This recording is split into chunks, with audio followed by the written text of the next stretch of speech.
Quantitative sociolinguistics, also known as variationist sociolinguistics, is fundamentally an empirical science. It focuses on exploring the systematic relationship between linguistic features and social structures. Essentially, it looks at how language varies and what social factors influence that variation. This field challenges the common myth of a homogeneous speech community and the idea of an ideal speaker-hearer, suggesting instead that language is inherently variable and structured. Language isn't uniform across speakers or situations. It has a built-in variability that reflects social realities. The core idea here is that this variation isn't random or free. Instead, it is systematically and socially conditioned, meaning social factors like age, gender, social class, or context shape how language is used and change over time. The main goal of quantitative sociolinguistics is to identify patterns, regularities, in how language forms are distributed within different communities. By doing this, we gain insights into the mechanisms behind linguistic change and how language evolves in social settings. So, in the bigger picture, this approach helps us understand language as a dynamic, socially embedded tool, not just a static code, which ties directly into our overall theme of understanding language in its social context. William Labov established the principle of accountability to the data, which means that researchers need to account for every instance of a variable, not just the examples that support their hypothesis. This approach is about being thorough and honest in how we analyze language data. Labov called this method secular linguistics, a term that reflects his conscious effort to challenge traditional linguistic dogmas. Instead of relying on abstract rules or assumptions, he focused on collecting facts through detailed fieldwork. This approach assumes that the variability we see in everyday speech is actually the key to understanding the true nature of grammar and language structure. By studying how language varies systematically, we can uncover patterns that help explain how language changes over time. This is where the quantitative study comes into play, showing us that systematic variation isn't random, but a crucial part of how language evolves. All of this forms the foundation of the Labovian paradigm, which emphasizes empirical, data-driven research as the way to truly understand language change and variation. A linguistic variable is a fundamental concept in sociolinguistics. It refers to a structural unit in language that has two or more recognizable forms or variants. These variants are simply different ways of saying the same thing, which allows us to study how language varies across different social contexts. When we conduct sociolinguistic research, it's important to distinguish between two key types of variables. The dependent variable is the specific linguistic feature we are investigating, like a pronunciation or a grammatical choice. The independent variables, on the other hand, are social factors such as class, age, gender, or ethnicity that might influence how often or in what context certain variants are used. This leads us to the principle of accountability, which is crucial in quantitative analysis. Essentially, it means that every time we encounter a particular variant, we need to count it within its specific environment or context. This ensures the statistical validity of our findings and helps us understand the real social patterns behind language variation. In summary, recognizing and analyzing sociolinguistic variables allows us to uncover how language functions within social structures, highlighting the connection between language and identity, context, and social change. Let's take a closer look at William Labov's foundational taxonomy for variables. He categorized variables into three main types: indicators, markers, and stereotypes. Indicators are interesting because they show social distribution, but they don't really vary by style. Markers, on the other hand, display both social and stylistic variation, which makes them particularly useful for understanding how language reflects social identity and style. Then we have stereotypes, which are highly salient features. These are the ones that often draw public commentary or even ridicule, making them very noticeable in social interactions. Another key point to keep in mind is that the relationship between linguistic variables and social factors isn't a simple yes or no. It's probabilistic, meaning that when a social factor changes, say, someone's age or social class, it doesn't guarantee a specific linguistic variant, but rather makes it more or less likely to occur. It's about probability, not certainty. Additionally, variables can be either continuous or discrete. Continuous variables might include things like the height of a vowel sound, which can vary along a spectrum. Discrete variables are more binary, such as whether a grammatical suffix is present or absent. Overall, Labov's taxonomy helps us understand how different types of variables behave and how they relate to social and stylistic factors, which is fundamental for studying language variation and change. Now, let's delve into the different types of variables we encounter in sociolinguistics.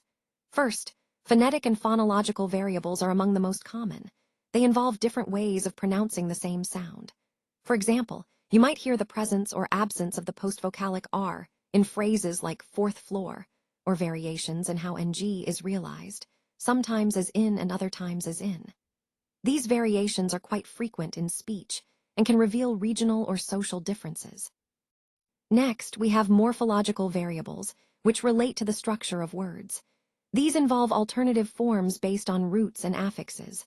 A classic example is the use of the third-person singular, s, in verbs, so, he talks versus he talk. The presence or omission of this suffix can tell us a lot about a speaker's social background or speech style. Moving on, lexical variables are about vocabulary choices. Different words can serve the same purpose, like pail versus bucket, or pavement versus sidewalk. These variations often help distinguish regional dialects or social groups because certain words are more common in specific areas or communities. Then there are syntactic variables, which involve different grammatical structures to express the same idea.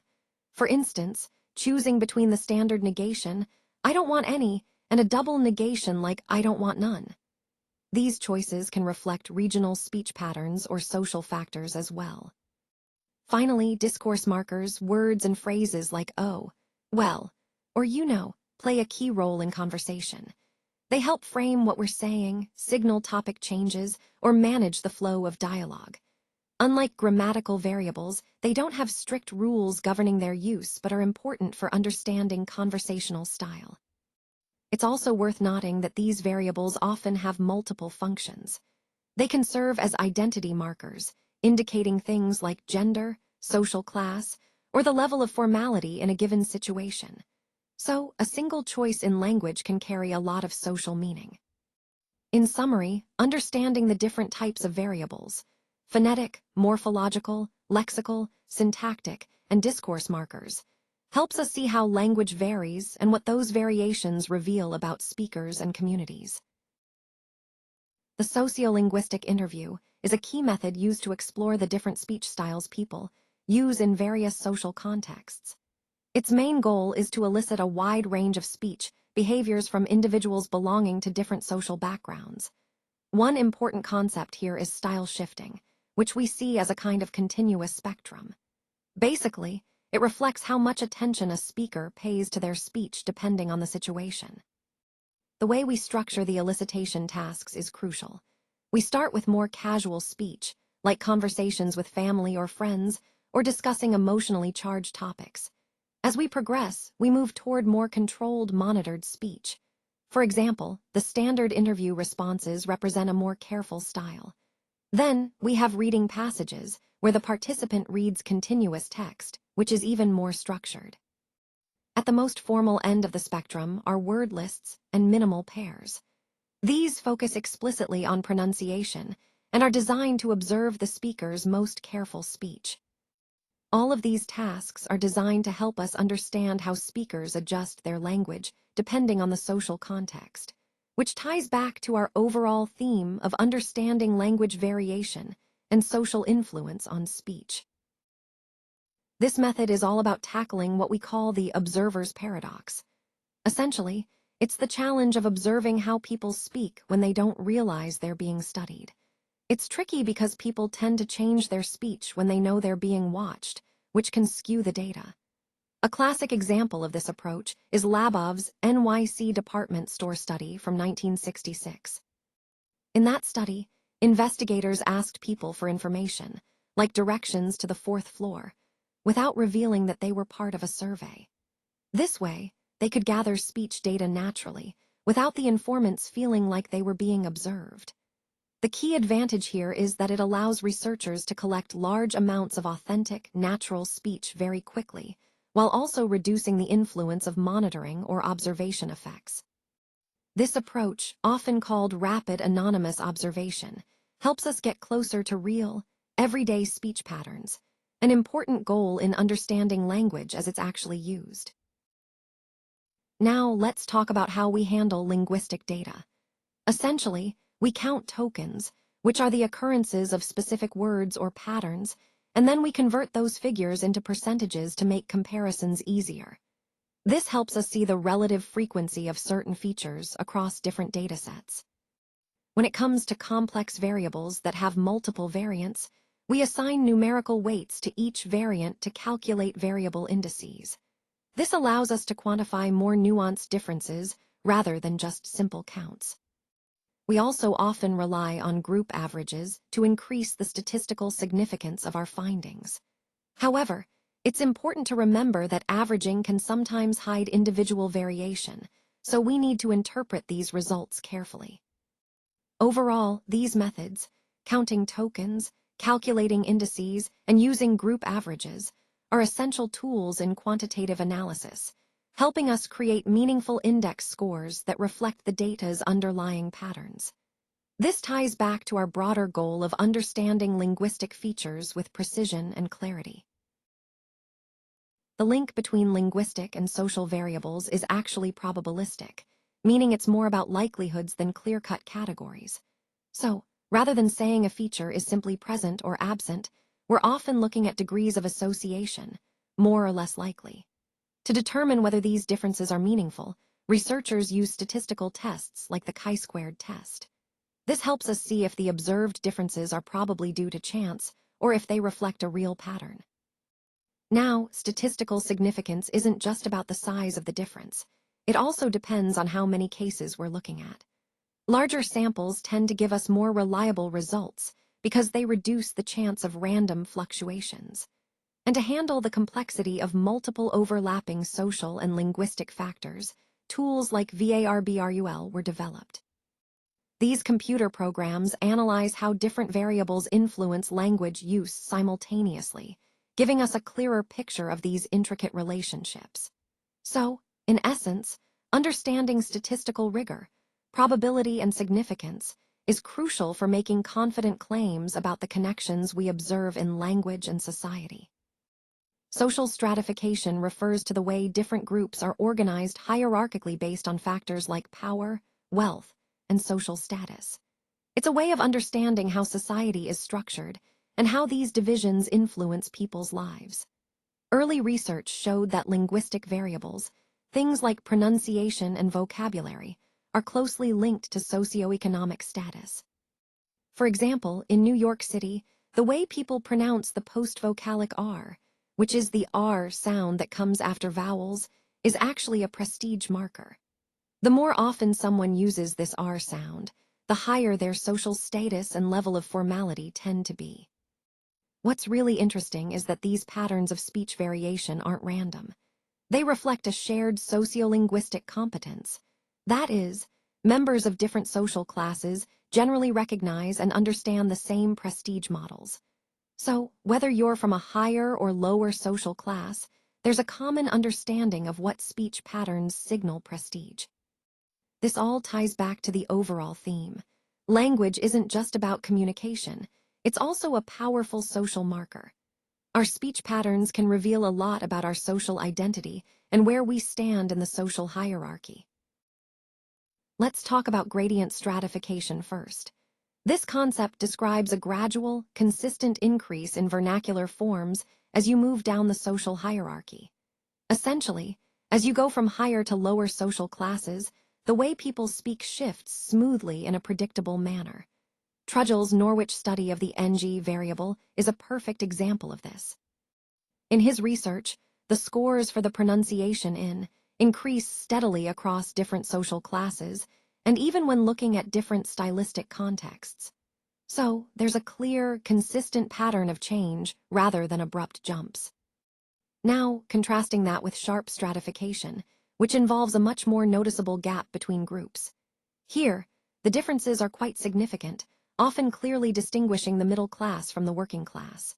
For instance, in Norwich, the T variable shows this kind of sharp stratification. The differences in how middle-class and working-class speakers pronounce the T are quite pronounced, highlighting a substantial divide in speech patterns.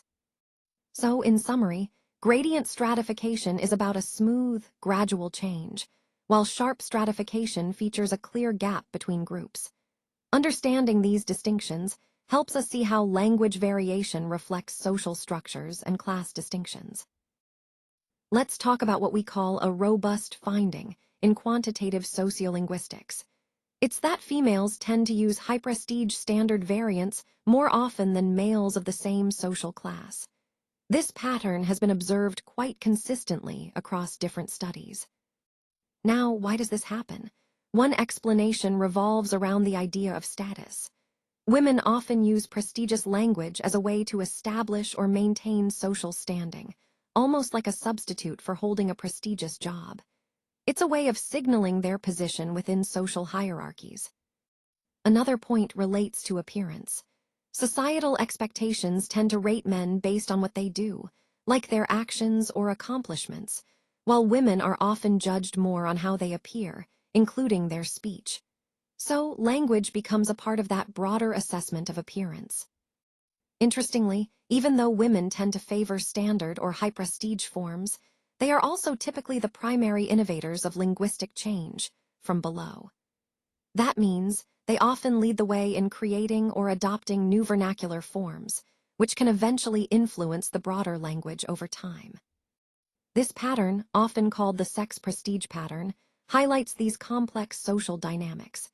It shows us how gender and social status intertwine in language use, reflecting deeper societal values and roles.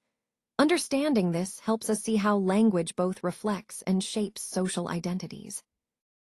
Now, let's talk about overt and covert prestige in language.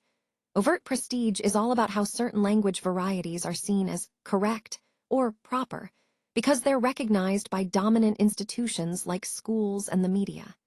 These standard varieties often carry social authority and are used to signal education and professionalism. On the other hand, covert prestige relates to non-standard vernaculars. These are the forms that might not be considered correct in formal settings, but they carry a lot of social meaning within specific groups. They signal group solidarity, toughness, and a strong sense of local identity. Interestingly, working-class speech often comes with connotations of masculinity and roughness, which can actually be attractive to men, even if they claim to prefer standard forms outwardly. There's also research showing that men tend to underreport their use of non-standard forms. They might say they use more standard language than they actually do, to align with masculine norms and avoid seeming less tough. So, understanding these two types of prestige helps us see how language is not just about communication, but also about identity, social belonging, and power. Let's talk about hypercorrection, specifically the crossover pattern. This happens when lower middle-class speakers actually use more prestige forms in formal styles than upper middle-class speakers. It's quite fascinating because it reveals that lower middle-class individuals are very aware of what is considered prestigious language, and they often try to adopt those forms in an effort to move upward socially. Hypercorrection tends to occur most noticeably when people are paying close attention to their speech, like when they're reading word lists or speaking very carefully. It's a clear sign of linguistic insecurity. These speakers are essentially trying hard to sound more refined or higher status, but that effort can sometimes lead to overcorrection. This behavior reflects their borderline social position, their desire to elevate their social standing, but also their uncertainty about how best to do that. So, hypercorrection isn't just about language. It's intertwined with their social aspirations and insecurities. It's a powerful reminder of how language is deeply connected to identity and social mobility. Let's take a closer look at these key concepts. First, we have indicators. These are variables that reflect social distribution, but they don't change with style. Speakers usually aren't even aware of these indicators. They're simply part of the social background. Next, we have markers. These variables show both social and stylistic variation. Importantly, they are recognized by the community, like the use of R in NYC speech. Finally, stereotypes are features that have become so visible that they're the subject of public commentary, sometimes even ridicule. An important point to remember is that evaluating a marker typically involves noticing a style shift. If a feature doesn't shift with style, it's generally not something the community actively evaluates. Understanding these distinctions helps us see how language variation functions socially and stylistically, which ties into the overall theme of how language reflects and shapes identity. Leslie Milroy's Belfast study really shifted the way we look at language variation by moving the focus from broad categories like class to the social network of the individual. What this means is that instead of just looking at someone's socioeconomic status, we pay more attention to the actual connections and relationships they have within their community. Now, within these social networks, we see that tight-knit groups, which are dense multiplex networks, tend to promote language maintenance. In other words, when people are closely connected across multiple social spheres, they're more likely to preserve their traditional speech patterns. On the other hand, looser ties, where connections are less frequent or less intense, tend to allow for linguistic change and variation to spread more easily. This brings us to the idea of the network strength scale, which measures how integrated someone is into their local peer group. The more integrated they are, the stronger their ties, and this can influence whether they stick to traditional ways of speaking or adopt new linguistic features. What's fascinating here is that the structure of these networks helps explain why some speakers, even in low-status groups, continue to use traditional vernaculars. Despite outside rewards for speaking correctly or more standard language forms, their strong social ties to their community help maintain their linguistic identity. So overall, this perspective shows us that social networks are a powerful unit of analysis. They help us understand the persistence or change of language in communities by highlighting the importance of individual relationships and social cohesion. This approach really enriches our understanding of language variation beyond just social categories. Now, let's look at Penelope Eckert's work in Detroit at Belton High, where she introduced the concept of the community of practice. A community of practice, or COPI, is basically a group of people who come together around a shared activity or interest. It's about more than just being in the same place. It's about engaging in a common endeavor and developing a shared identity through that engagement. At Belton High, Eckert observed two very distinct groups, the jocks and the burnouts. The jocks were more school-oriented, and they tended to favor using more standard, mainstream language forms. In contrast, the burnouts were more locally or workplace-oriented, and they often led in using innovative vernacular vowel variants, those unique linguistic styles that set them apart socially. What's really fascinating here is how these groups used language to perform and reinforce their social identities. The jocks used standard forms to align with the mainstream, while the burnouts used their distinct vernacular to carve out their own social space. This illustrates how communities of practice are not just about shared activities, they also shape and are shaped by the language we use. So, in the broader context of this presentation, it shows us how linguistic variation isn't random. It's a key part of how social groups define themselves and maintain their identities within a community. Let's talk about one device that helps us represent variability in speech, and that is the scalogram. A scalogram is essentially a matrix that presents what we call an implicational array. Now, what does that mean? It means that the variables we look at must be implicationally related. In simple terms, if variable y is present, then variable x must also be present. But the reverse isn't necessarily true. X being present doesn't guarantee y is there. This idea leads us to an interesting perspective on speech itself. It suggests that speech isn't just random or discrete, but rather a continuum of what we call lects. Each lect differs from the one before it in a well-defined, systematic way. Understanding this orderliness is really important because it enhances how we see the communicative function of dialects. When we recognize these patterns, it reduces the possible outcomes in a linguistic system, making communication more efficient and predictable. So, in essence, implicational models and scalograms help us uncover the structured nature of speech variability, showing that even seemingly complex language systems follow certain logical patterns. When we look at real-time studies, we're essentially comparing a community's speech at two different points in history, maybe 15 years apart.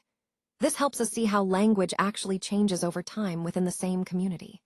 On the other hand, apparent time studies compare the speech of different generations, like 20-year-olds versus 60-year-olds, at a single moment.